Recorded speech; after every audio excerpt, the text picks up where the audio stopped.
the story of Thumbelina.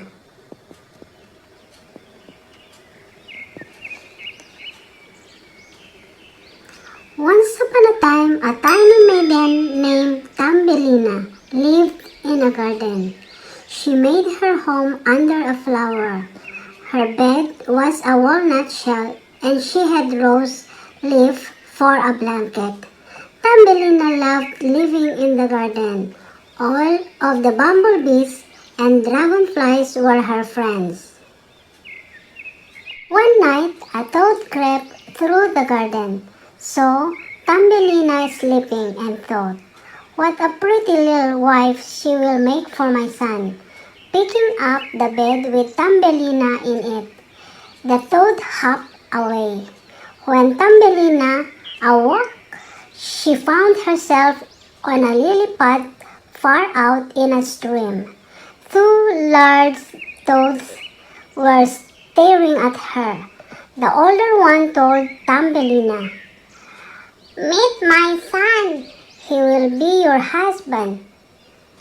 "Crack, crack," her son said, tipping his hat.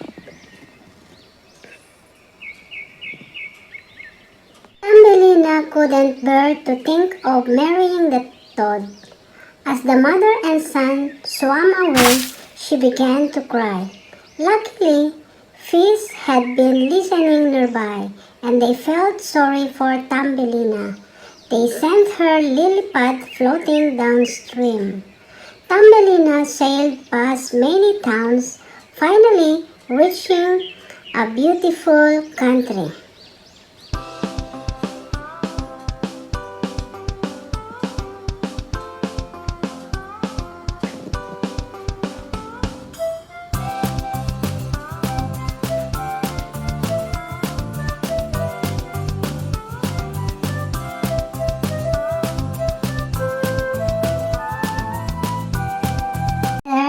She wove a bed from blades of grass, drank the dew from the leaves, and ate the honey from the flowers. When the first snow came, Thumbelina took shelter with a field mouse.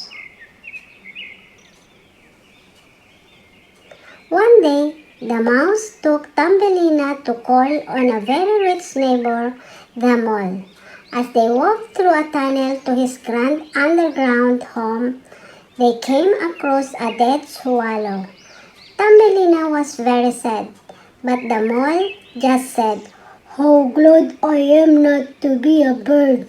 He ordered his workers to cover up the hole in the tunnel roof through which the swallow had fallen.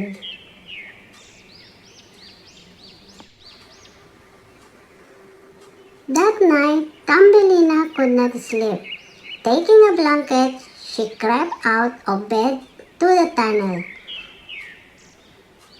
"Farewell, dear one," she whispered, spreading the warm blanket over the swallow's cold body. She laid her head on the bird's breast. But what do you think she heard then? The thump of a heartbeat. The bird was not really dead, only frozen, and the blanket had warmed him back to life.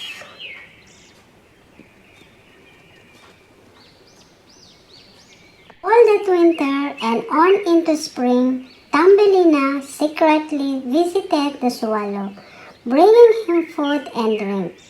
Then, one day, she rushed to him crying, "The mole wants to marry me." Knowing that Thumbelina didn't want to marry the mole any more than she had wanted to marry the toad, the swallow said, "Fly away with me." Thumbelina quickly agreed. She climbed on his back and away they flew.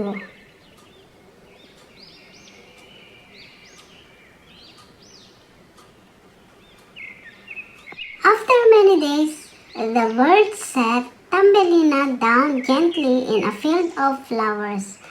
As tiny people who lived among the blossoms rushed up and welcomed her, Thumbelina felt warm and happy. Finally, she had come home.